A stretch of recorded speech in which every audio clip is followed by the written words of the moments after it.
Bienvenidos to Humans in Accounting, the podcast where we pause the AI buzz for a minute and focus on the real humans behind the numbers. We chat with founders and leaders to hear their journey, what drives them, and the important things in life. Because behind every balance sheet, there's a story worth telling.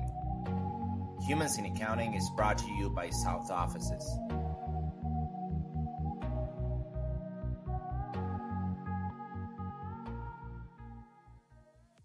Hello, everyone, and welcome to another episode of Humans in Accounting, where leaders share their story behind the spreadsheets. I'm Alex Roman, and this podcast is brought to you by South Offices, connecting accounting talent across borders. Today's guest, I'm so happy to have you, Corry Jankowski, owner at Digit Squid Accounting. Corry, welcome to Humans in Accounting. Thank you so much for having me, Alex. I'm happy to be here.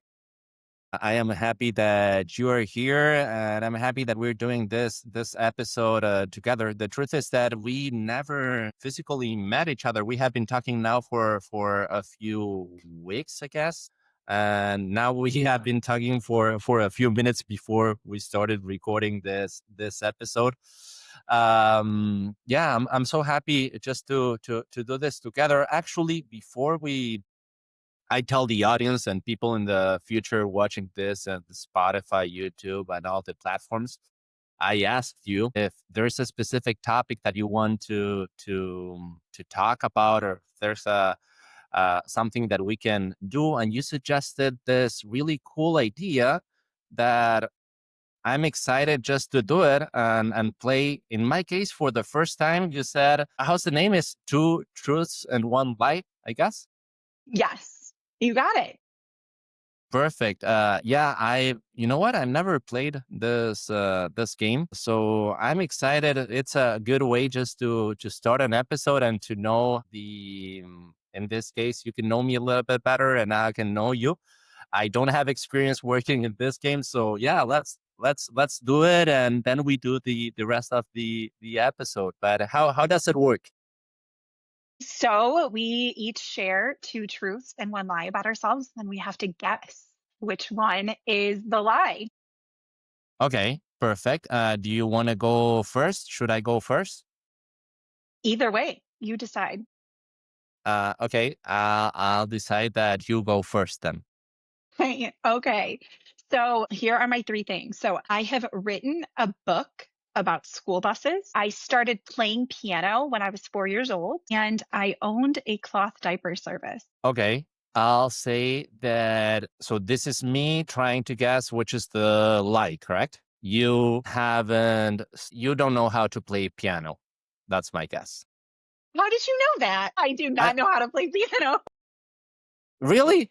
Really? Yeah, you got it. Okay, I'm so good at this game. I am not a good liar, and you are a fantastic lie detector. Yeah. I don't know. Maybe this is the start of all the other episodes of Humans in Accounting. I'm going to steal this idea. Okay, so I can say that I've never lost playing this game so far. Let's go with mine. I've also prepared here 3 things.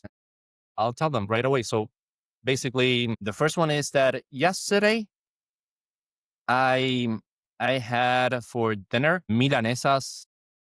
That's a typical Argentinian food. The second one is that I live in Tigre, like tiger, but in Spanish. And the last one is that I am currently drinking mate. Mate is an Argentinian thing. Yeah. This is hard. I don't think, no creo que vive en Tigre. Okay, then I'll share my location. I live in Tigre. I'm having mate at this moment, and yesterday actually I had pasta, so I didn't have the milanesas. So yeah, now I can officially say that I've never lost this game. Correct? Yeah, you were the champion. I like it.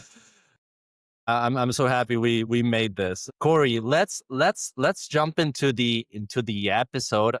Thank you for suggesting this introduction. I might be using it for future episodes. I want to know you a little bit better. Tell me everything. I want to know how a little bit about your story, your background, how you started your business.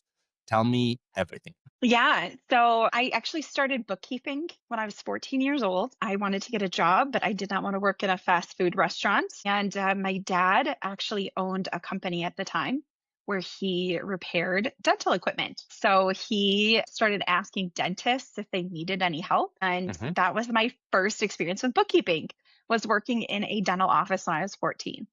And I worked there until I was 22 and really loved it. I liked just all of the pieces. It was like a giant puzzle to me. And so the first thing that I did is I went through all of his patient ledgers and corrected them because they didn't match the family ledgers. So it was the first cleanup project that I say that I did. It was all on paper. Well, And so that just kind of evolved. And then my husband and I, we actually purchased a business. It was not doing well, and we didn't know how to help it.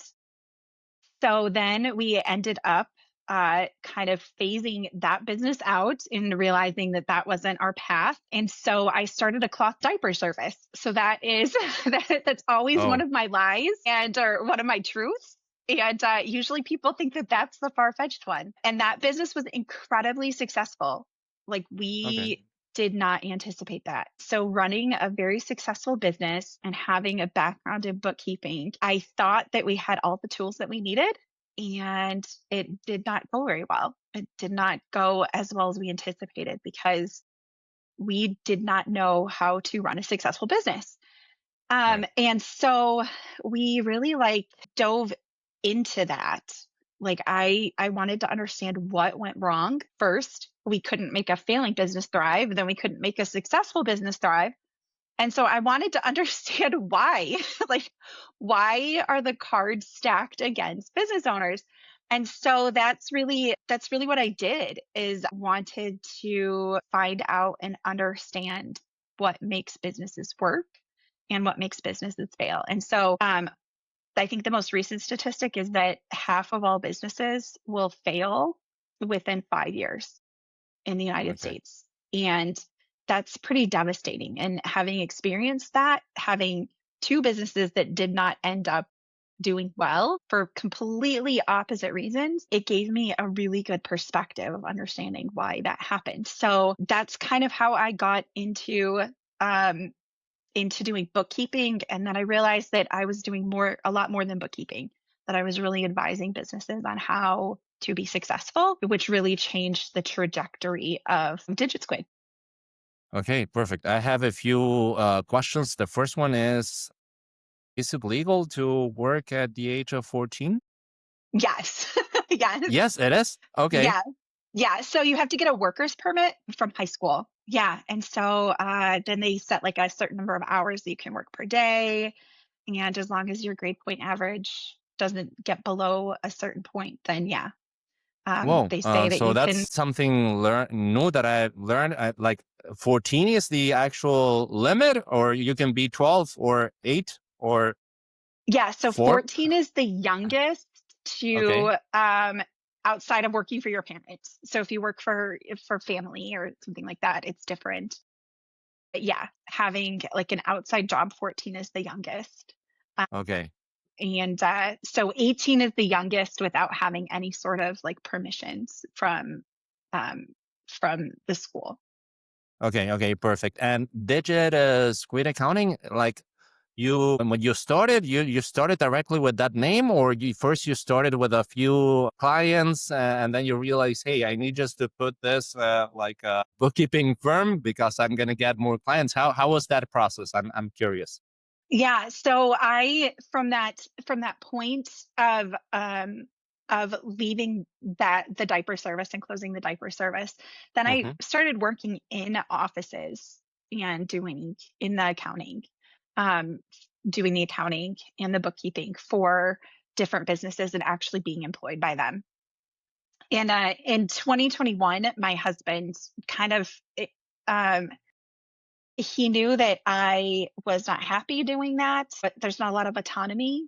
Hmm. And um, businesses are not, it can be difficult to work for different employers. And so my husband just kind of, he actually said to me one day, he said, I think that you should do this by yourself and that you should start your own business. You should get your own clients and work for them independently. And I said, I don't think that people do that. I had no idea. I very much lived in a bubble. And he said, they absolutely do. He's like, there are absolutely bookkeeping businesses and accounting firms that just work for many, many different clients doing that remotely. And so he actually filled out all the paperwork online and did everything and just said, now you just need to pick a name for your business. So that's in October of 2021. That's where Digit Squid was born. Was my husband just kind of pushed me off of the ledge and said, I trust that you're going to fly. And it has been wildly successful. And we've loved every moment of it. My husband now works with me. He's since left his corporate job and works with me. And yeah, we just are really, really happy with how it all turned out. That's great. So basically, it's because of your husband. Your husband was the one who said, "Hey, no, just why don't you put your business directly?" And well, here you are a few years later in Humans in Accounting, talking about your story. You should definitely share this episode with your husband later on. I will. I will. Perfect. Let me ask you, do you guys work with like a specific niche, a specific industry, a specific type of client, or anyone who wants help, they reach out and you work with them? Curious. Yeah. So I have tried so many times to find a specific niche, and I have never been able to settle on one. We work with a lot of startups Hmm. because that's a lot of experience that we have. Right. And just with my hyper fixation on understanding why businesses succeed and why businesses fail, that has really kind of pushed us into that corner of the world, but not necessarily industry specific.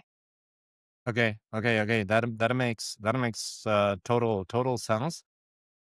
And maybe that could be actually I don't know, a niche like startups. So you can share your experience, and well, you already have experience working with other startups. That could be a niche itself, not necessarily an industry, but a type of company. I don't know, I'm just thinking out loud. I don't know if that makes Yeah, sense.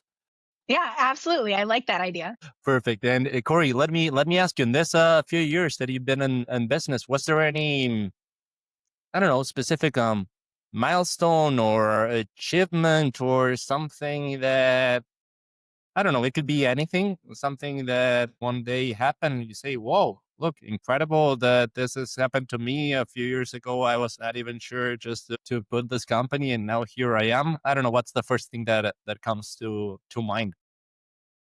Well, I have two. Is that okay? No, just, yeah, of course, you can say two, even three, but no more than three. All right. Okay, two. I'm going to keep it at two. Perfect. So the first is that I love to help other bookkeepers. I love to teach other bookkeepers and to help them see their value and to improve their systems and their workflows.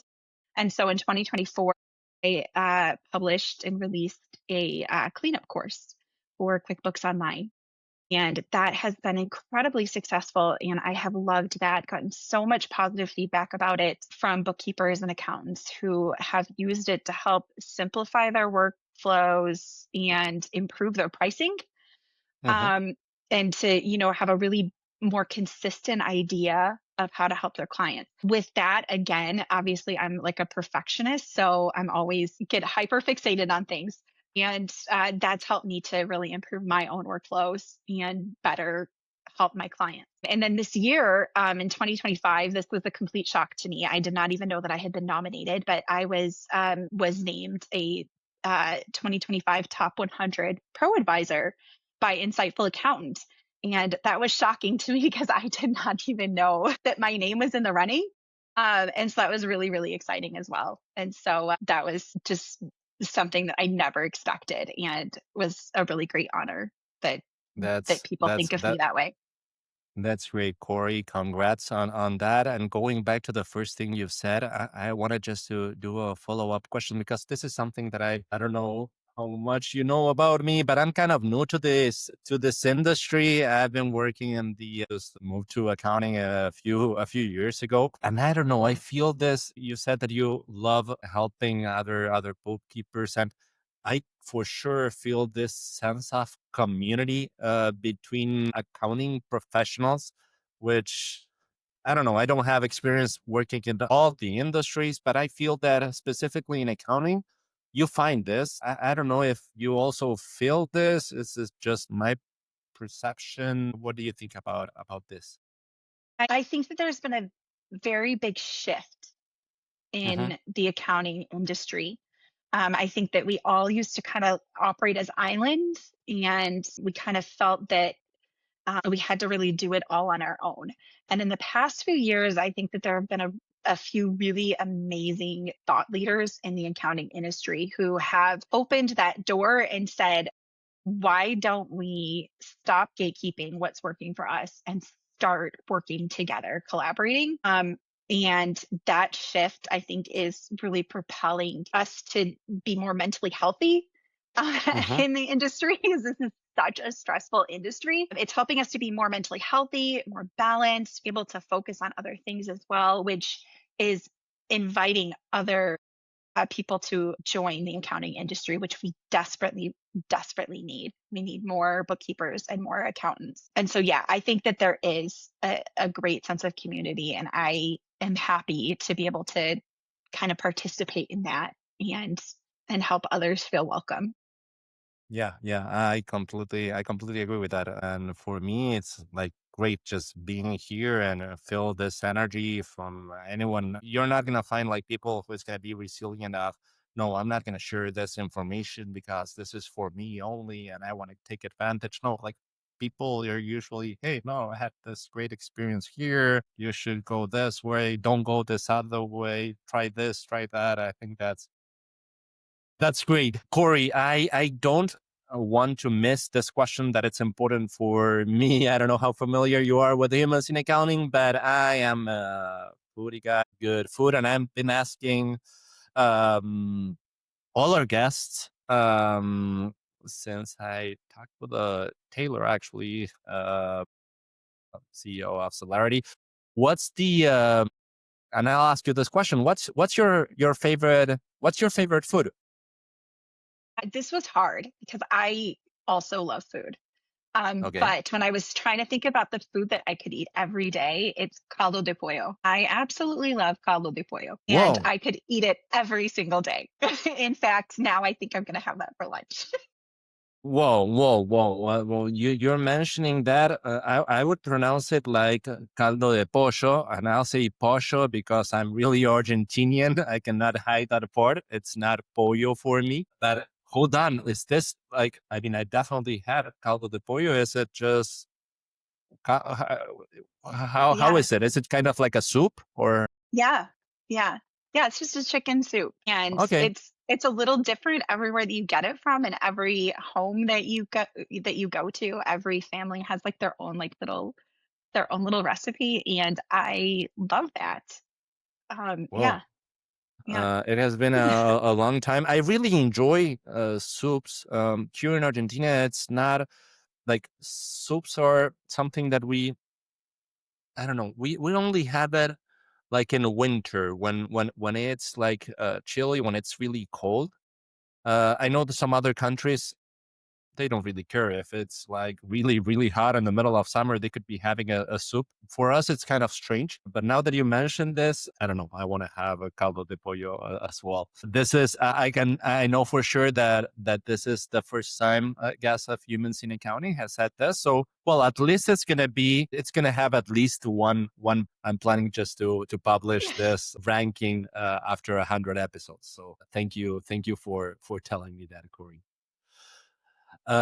Great. Let me ask you. Well, we'll be talking about a few things. For me, it's important this is a question that I wanna ask you, and I've been learning a lot with the answers. What's what's a good advice through your experience since you started, but not necessarily from Digit Squid Accounting, like from all your experience with your other businesses. What's a good advice that maybe someone could have given you when you started, or what's a good advice that you can give someone starting their business in accounting or any other business? What's a good advice? What's the first thing that comes to mind? Yeah, so this is actually advice that I give to all the businesses that I work with and just with people in general who are starting their own businesses. I always say prepare for success because sometimes we go into an endeavor and we are completely prepared for it to fail. And we think like we approach it with this mindset of, well, when this doesn't work out, I can always go back to X, Y, and Z. So I can always go back to my old job or I can always do this. And I don't think that enough people realize that there are very simple steps that you can take to prepare for your business to succeed. That when it starts to do well and you start to see that success, that you can say, okay, now I see that I am that this is great. This is doing fantastic. Now I know what my next step is instead of sitting there and wondering, like, well, where do we go from here? I wasn't prepared for this. A lot of business owners, Uh, leaders end up in burned out when their businesses succeed and they end up, just kind of going, okay, like I can't do this anymore. I was not this isn't what I intended to build. that's really really good, really nice. That's probably what your husband told you when he said, "Hey, just jump, just put your business. You're gonna do just fine." Yeah, I love that, and it's so true. Thank you for sharing that advice, Corey. I'm sure there are people probably listening to this podcast in 2026 while driving their car in somewhere in Tennessee or in California, or maybe in 2030 also while they're running in the park. And they just met you a few years after you recorded this episode, and they want to reach out because they feel identified with the way you see life and how you handle your business. What's the best way to tell them to reach out? How can they reach out to you? And what's the best way? Yeah, so if they want to connect with me personally, LinkedIn is a great place. So you can find me on LinkedIn. And in 2030, hopefully LinkedIn still exists because it's one of my favorite places to be. So that's where you'll find me at in my free business time. Or you can also visit our website if you just want more information about businesses and about how to make sure that your business is on the path to success. I have an ebook on my website, digitsquid.com. So if anyone's interested in just kind of reading more and that free knowledge, absolutely download that. And it gives just a lot of tools and tips that business owners can find to help them be and stay successful without burning out. Perfect. That's great. I'll make sure just when we publish this episode, yeah, to put all the information in the comments below. Corey, it was really nice just to do this episode. I haven't mentioned, but this is, people can see this is I just moved here in Tigre, so that I'll need just to share that location so that you know that I was not lying about that. And here is my mate. I have my matcha, which is closed. But yeah, it was great. It was great having you. And yeah, thank you so much for joining and humans in accounting. And I really look forward just to meet you probably, well, next year, I guess, in Scaling New Heights, because you were in Scaling New Heights. We were both this year, but we didn't meet. Definitely, let's do that next year. All right, Absolutely. Yeah. Corey, nice to have you. Thank you so much. Thank you, Alex. Bye.